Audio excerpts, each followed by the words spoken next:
Now the whole earth had one language and the same words.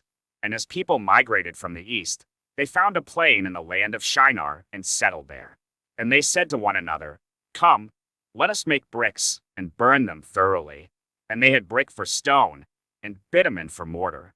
Then they said, "Come, let us build ourselves a city and a tower with its top in the heavens, and let us make a name for ourselves, lest we be dispersed over the face of the whole earth."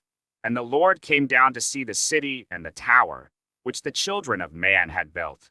And the Lord said, "Behold, they are one people, and they have all one language, and this is only the beginning of what they will do. And nothing that they propose to do will now be impossible for them. Come, let us go down and there confuse their language, so that they may not understand one another's speech." So the Lord dispersed them from there over the face of all the earth, and they left off building the city. Therefore its name was called Babel, because there the Lord confused the language of all the earth. And from there the Lord dispersed them over the face of all the earth.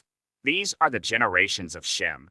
When Shem was 100 years old, he fathered Arpachshad 2 years after the flood. And Shem lived after he fathered Arpachshad 500 years, and had other sons and daughters. When Arpachshad had lived 35 years, he fathered Shelah. And Arpachshad lived after he fathered Shelah 403 years, and had other sons and daughters. When Shelah had lived 30 years, he fathered Eber. And Shelah lived after he fathered Eber 403 years, and had other sons and daughters. When Eber had lived 34 years, he fathered Peleg. And Eber lived after he fathered Peleg 430 years, and had other sons and daughters. When Peleg had lived 30 years, he fathered Reu. And Peleg lived after he fathered Reu 209 years, and had other sons and daughters. When Reu had lived 32 years, he fathered Serug. And Reu lived after he fathered Serug 207 years, and had other sons and daughters. When Serug had lived 30 years, he fathered Nahor. And Serug lived after he fathered Nahor 200 years, and had other sons and daughters. When Nahor had lived 29 years, he fathered Terah. And Nahor lived after he fathered Terah 119 years, and had other sons and daughters. When Terah had lived 70 years, he fathered Abram, Nahor, and Haran. Now these are the generations of Terah. Terah fathered Abram, Nahor, and Haran. And Haran fathered Lot. Haran died in the presence of his father Terah in the land of his kindred, in Ur of the Chaldeans.